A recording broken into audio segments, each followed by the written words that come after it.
Vamos começar com essa pergunta polêmica. Por que Deus permite o sofrimento das pessoas se Ele é Deus e poderia evitá-la? Essa é uma grande pergunta, aliás, é uma pergunta filosófica, teológica e complexa. E não fácil de responder. Porque alguém diz assim, se Deus é bom e Ele é poderoso, por que as pessoas sofrem? E pessoas inocentes, ou pessoas que não fizeram nenhuma coisa assim grave que requeresse esse sofrimento. Porque o argumento é esse, se Deus é bom, Ele não devia permitir o sofrimento. Se Ele é poderoso, por que Ele não interrompe o fluxo do sofrimento? É que, na verdade, quando você vai, sobretudo, levantando a história de Jó, o sofrimento, ele é pedagógico. Ele é pedagógico. Porque o que ocorre na história de Jó? O próprio Deus afirmou sobre ele, observaste meu servo Jó, e Deus fez essa fala para Satanás, que era o acusador. Observaste meu servo Jó, porque não há ninguém na terra semelhante a ele, homem íntegro, reto, temente a Deus, que se desvia do mal. Ora, isso não é uma opinião. Deus não tem opinião. Deus tem um diagnóstico. Deus não tem uma visão de um assunto, não. Deus tem o conhecimento pleno do assunto.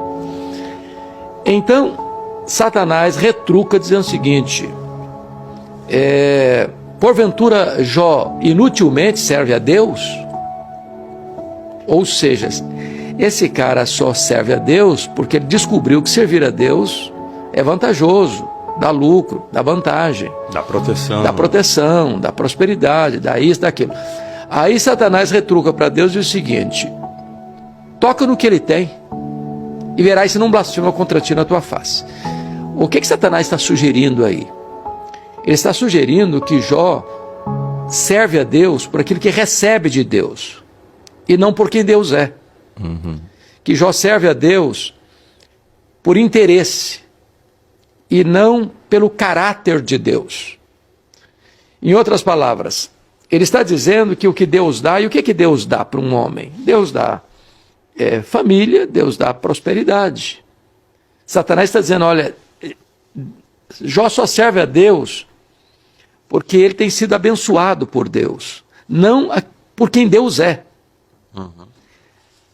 Ele está dizendo que Jó ama mais a riqueza e a família, porque é o que Deus deu, do que o próprio Deus. Então, quando Deus permite Satanás impor em Jó sofrimento, aqui tinha um propósito. Aquilo era pedagógico. Era para que Jó demonstrasse, não só naquela conjuntura, mas para os pósteros, que é possível alguém amar mais a Deus do que ao dinheiro e do que à família. Então Jó perde todos os bens, Jó enterra todos os filhos, e depois é uma segunda onda de sofrimento, quando novamente Satanás aparece por lá, e Deus pergunta para ele, observaste meu servo Jó? Deus não mudou uma vírgula do currículo dele, homem íntegro, reto, temente a Deus, que se desvia do mal. Ele conserva a sua integridade, apesar do revés que veio sobre ele. E Satanás retruca assim, pele por pele, e tudo que o homem tem dará pela sua vida. Toca-lhe nos ossos, toca-lhe na carne, e verás se não blasfema contra ti na tua face. Ou seja, Satanás apresenta três teses.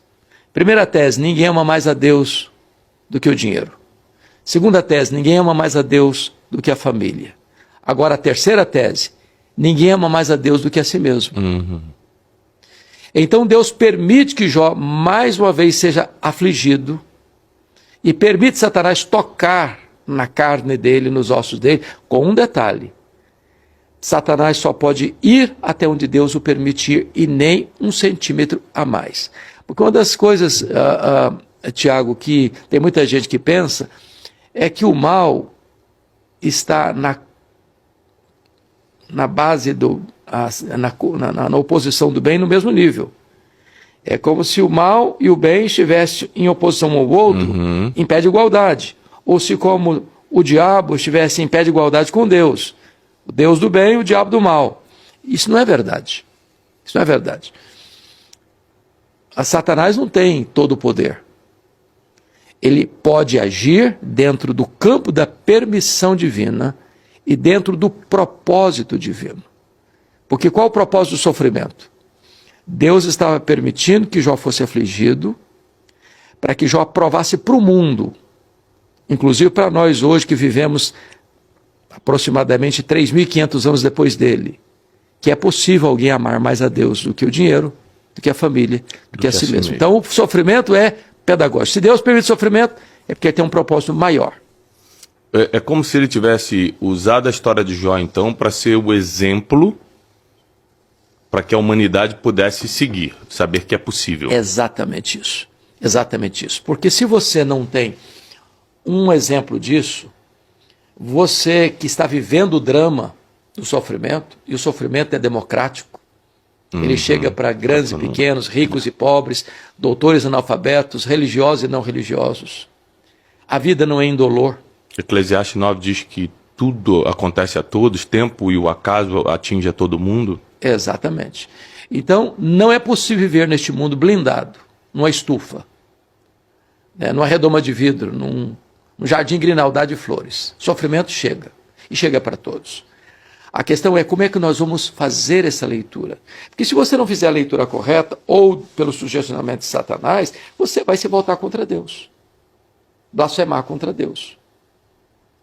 E existe um adágio popular muito conhecido aqui no Brasil que diz que quem não vem por amor, vem pela dor. E esse adágio não é verdadeiro.